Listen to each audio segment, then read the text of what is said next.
আসসালামু আলাইকুম, কেমন আছেন সবাই? আশা করি সবাই ভালো আছেন। তো এবার আমি কিছুদিন ঈদের পরে বাবার বাড়িতে বেড়াইছি। তো বেড়ানি শেষ করে আবার চলে আসছি কালকে।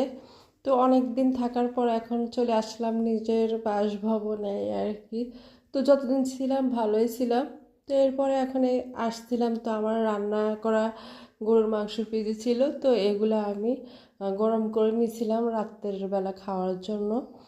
তো ওই দিন আর এমন একটা ঝামেলা করি নাই, কারণ সব কিছুই রান্না করা ছিল। তো এসে আর রান্না করার তেমন চিন্তা ছিল না। তো আমার রাত্রের বেলা এগুলো আমাদের খাওয়া হয়ে গেছিলো। এর পরের দিন সকালবেলা তেমন রান্নার কোনো টেনশন ছিল না, শুধু ভাত বসাই দিয়েছি আর ডাল রান্না করছি আর আলু ভর্তা করছি।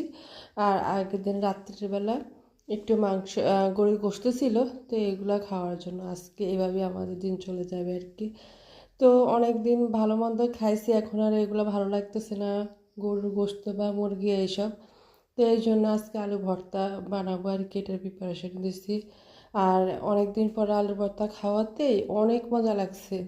আসলে অনেক দিন থেকে তো সবাই ভালো মন্দ খাইতেছে, কারণ কুরবানি বলে কথা।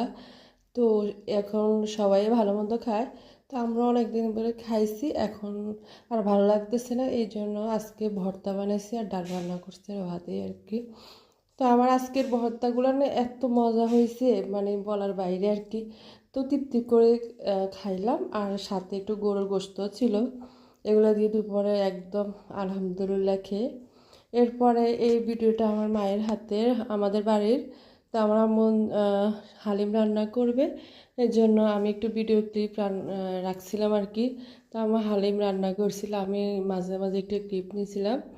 তো ওই দিন গরুর গোশত দিয়ে হালিম রান্না করছিল, তো আমরা সেটার একটু ক্লিপ নিলাম আর কি।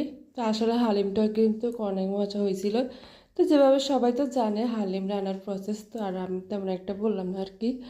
তো এগুলা রেডি করছে। তো এরপরে আমি সব কিছু একটু নেড়েচেড়ে একটু একটু ক্লিপ নিয়ে রাখলাম।